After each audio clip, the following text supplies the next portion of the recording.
Here's the opening range recap for September 2024. Fairly clean month.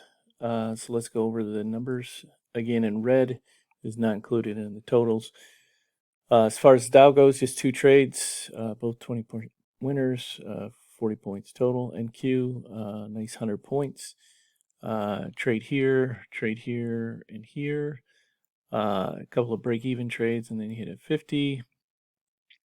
And then a trade here, and a couple of trades there. So 100 points there. S&P actually had a big month as well.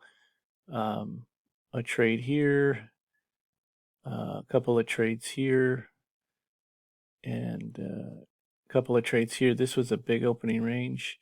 And you won the 11 points on that one. And then the next day, the opening range was small again, and you only made just under 2 points on a 25%. So, and then a trade here. So 23 points on that. This one in red here, the data or the notes that I have here is, so again, just a recap for the 50% most safe trades. What happens is I look for a pivot.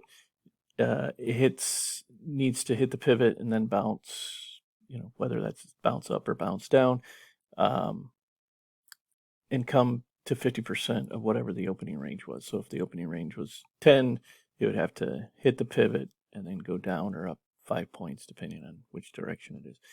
And then it would need to do that for the second pivot and the third pivot and so forth. But if it fails to do it on, say, pivot 1, and then fails to do it again on pivot 2, pivot 3 in this example for the 50% would be a what I call, quote unquote, most safe trade.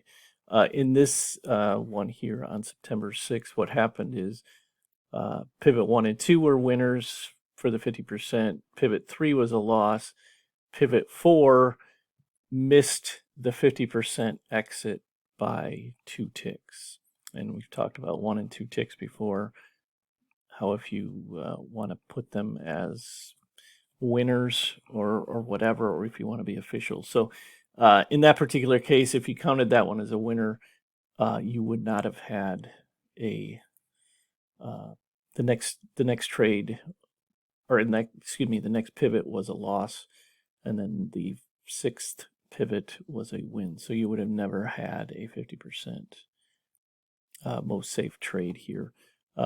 Officially you do, and officially it's a break even. So either way, in this example, you broke even, and that doesn't change the numbers, but you wouldn't have had to deal with being in a losing trade for a time if you use that 1 and 2 tick rule to just kind of wipe that trade clean in those scenarios, which I've talked about in the ebook. So anyway, take a look at tradingideas101.com. Have a great month, and I'll talk to you soon.